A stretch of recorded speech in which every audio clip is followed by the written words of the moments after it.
Clara Mitchell had always believed life followed a predictable rhythm. By the age of 38, she thought she would have it all figured out. She had a comfortable apartment in a quiet part of Chicago, steady job at a boutique interior design firm, exploring, and a small group of friends who shared her love of books, cozy coffee shops, and quiet evenings. Yet, despite the calm stability of her life, a certain emptiness lingered inside her. She often felt like a shadow, present but unseen, moving through life while everyone else seemed to sparkle with purpose and attention. The years had passed quietly, erasing the sense of adventure she once had, replacing it with routines and practicality. Sometimes she wondered if the world had forgotten her entirely. One Thursday afternoon, Clara was walking home from work when a sudden shower erupted. She had left her umbrella at the office, as she often did, assuming the day would remain dry. Now she darted along the sidewalk, shoulders hunched against the rain, her shoes splashing through shallow puddles. A small bell jingled above the door as she hurried into a cafe that looked warm and inviting from the outside. The rich aroma of freshly brewed coffee wrapped around her like a blanket, offering immediate comfort. She shook off her umbrella, glanced around, and found a corner seat near the window. She had no idea that this small, unremarkable cafe would become the place where her life would begin to change. Clara ordered a chai latte, stirring the warmth into her hands, and let her gaze wander outside. The rain had softened into a gentle drizzle, the city reflecting golden lights on wet streets. She watched people hurry by, umbrellas bobbing, and felt the familiar pang of longing. Life had become predictable, safe, and quiet. She wondered if anything extraordinary would ever happen to her again. Then she saw him. Daniel Harper sat at a small table by the window, leather-bound book open in front of him. His hair caught the soft glow of the sunlight filtering through the clouds. And there was an air of calm confidence about him that immediately drew her attention. He was older than the men Clara had dated in her 20s, perhaps in his early 40s, with the kind of presence that seemed grounded yet magnetic. Something about him pulled at her heart, a curiosity she hadn't felt in years. He looked up briefly and met her gaze. For a fleeting moment, Clara felt like he had seen her, not just glanced at her, but truly seen her. A flutter ran through her chest, one she quickly tried to suppress. Daniel smiled, a small, reserved smile that seemed genuine, unforced. To her surprise, he gestured toward the empty chair across from him. "Mind if I join you?" he asked, his voice low, warm, and calm. Clara blinked, caught off guard. She hesitated, then nodded. Sure. From that moment, an easy conversation began. It started with simple things: the weather, the city, the rain outside, but quickly grew into something deeper.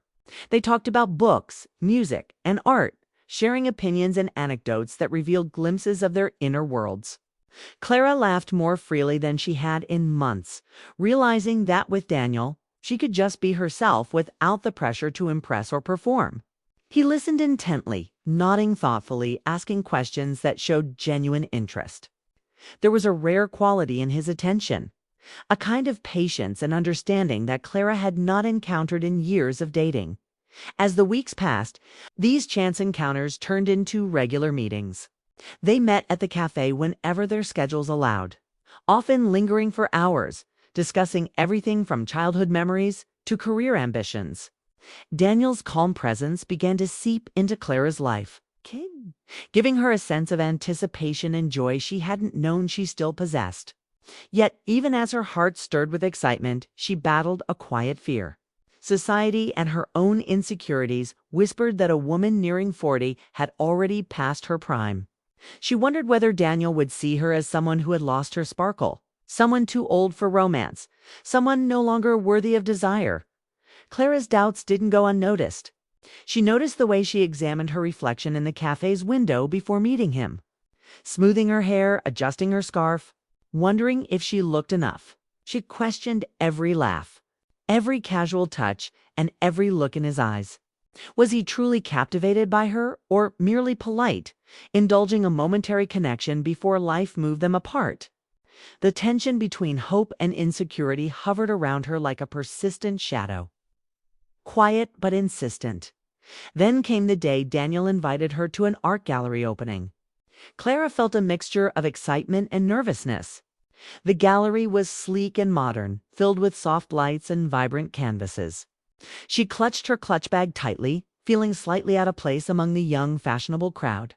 Yet the moment she saw Daniel waiting for her near one of the paintings, a wave of reassurance washed over her.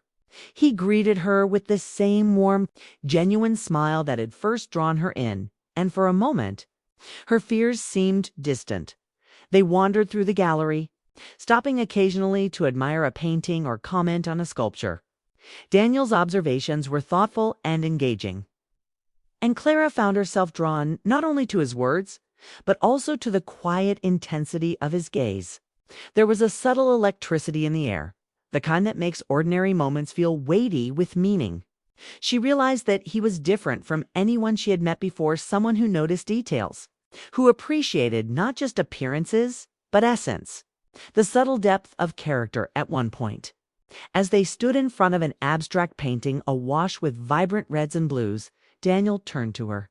His eyes softened and his voice lowered to a near whisper. "You know," he said, "I used to think people like us, people who've lived a little, who've carried life's disappointments, don't get chances at the kind of love that changes everything." Clara's heart skipped. "What do you mean?" she asked cautiously, unsure whether to hope or protect herself from disappointment. He paused, as if choosing his words carefully.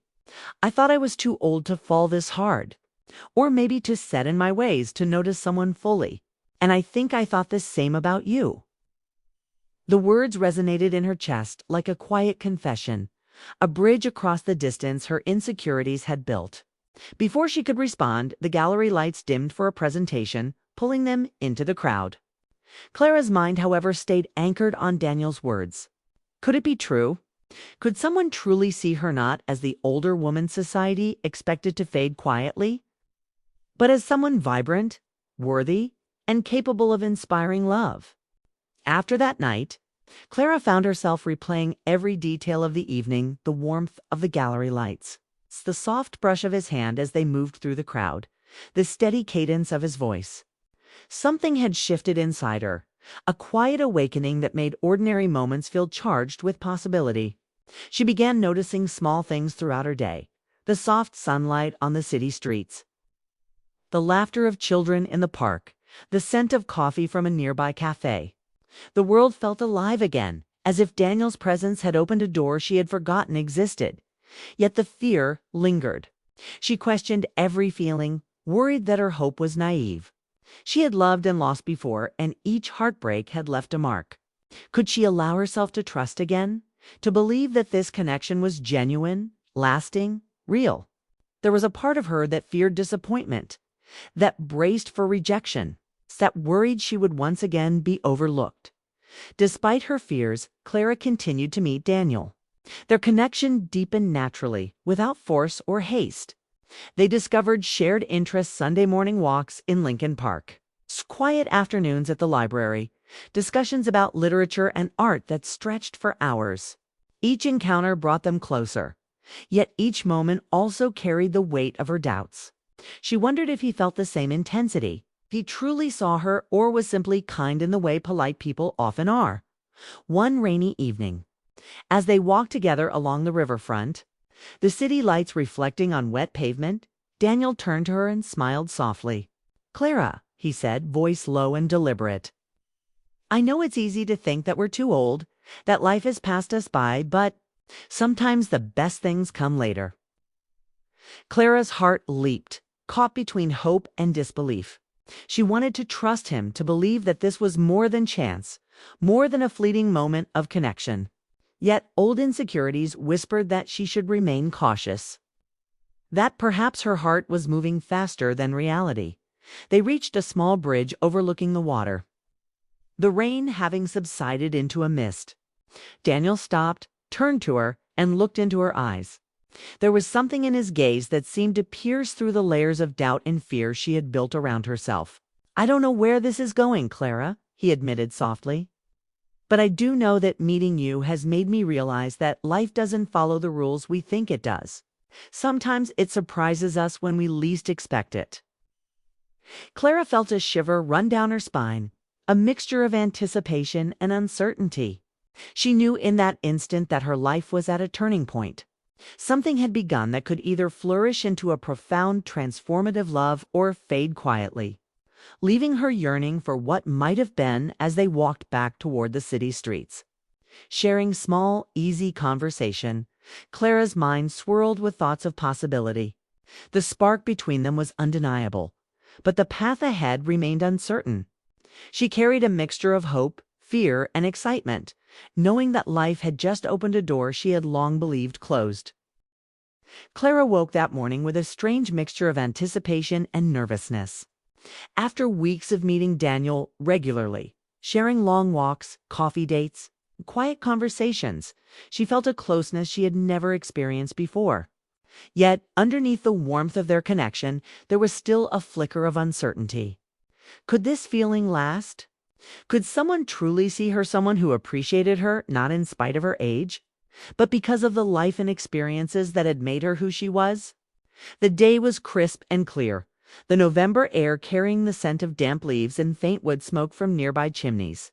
Clara dressed carefully, selecting a simple sweater and a scarf, wanting to look presentable but not overdone.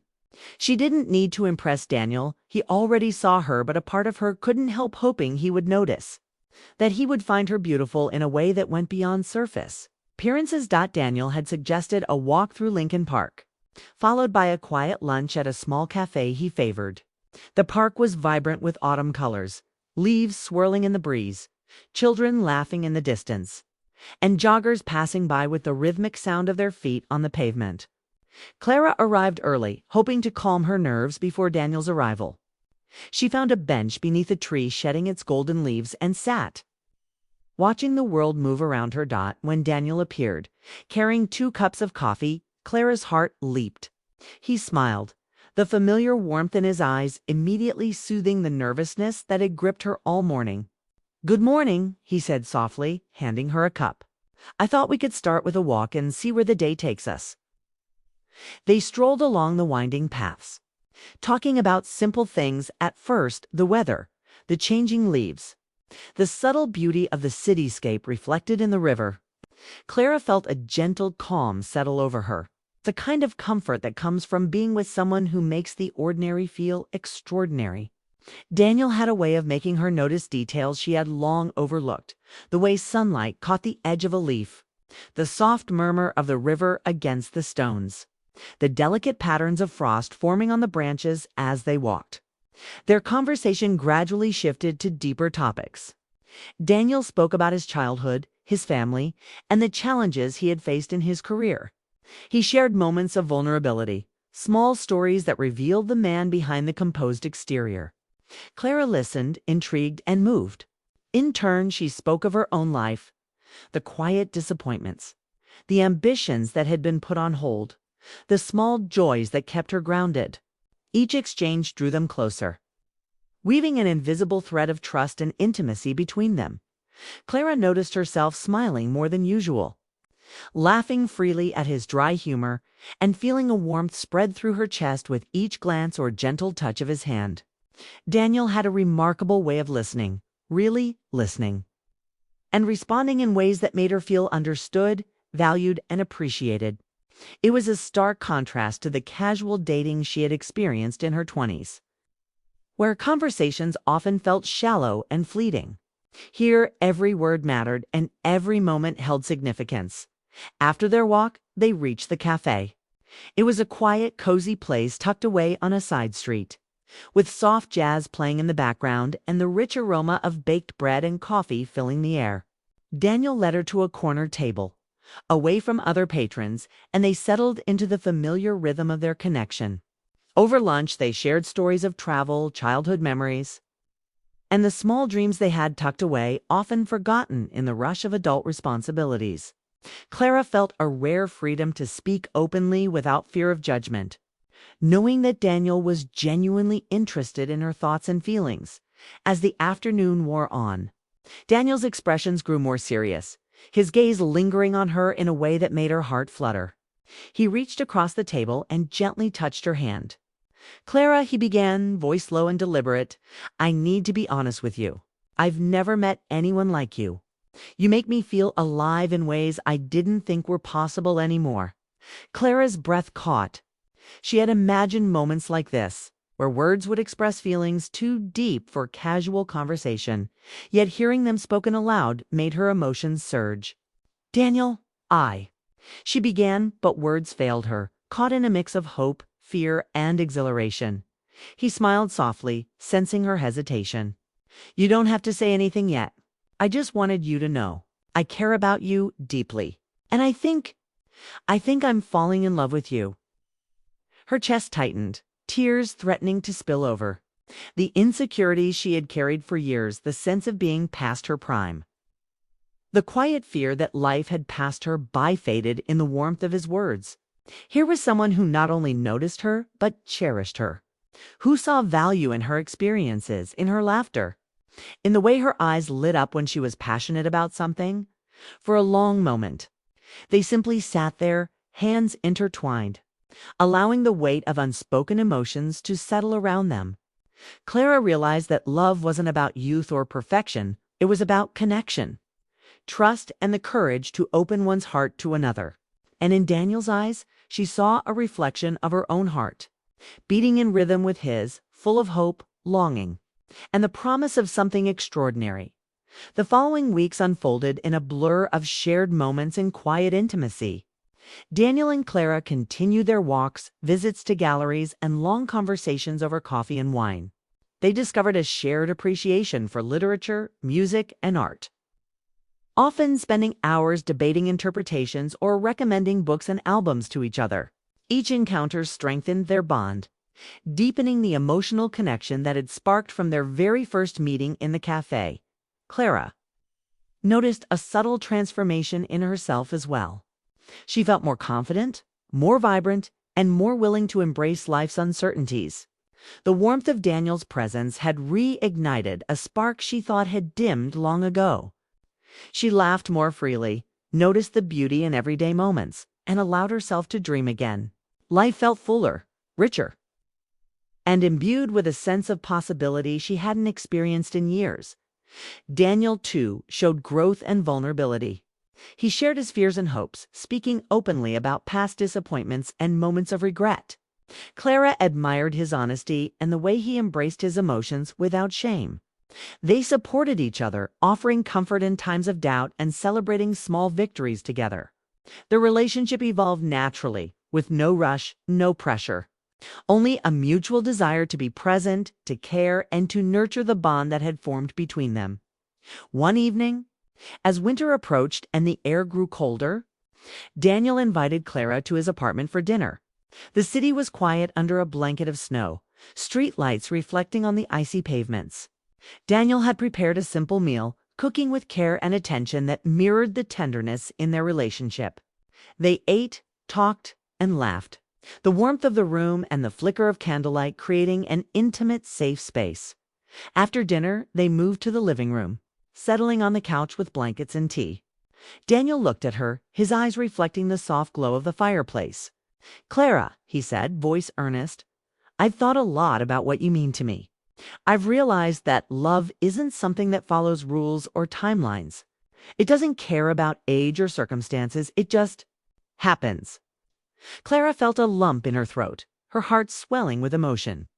"I've worried for so long that I was too late, that life had passed me by," she admitted softly. "But with you, I feel alive again. I feel like I matter."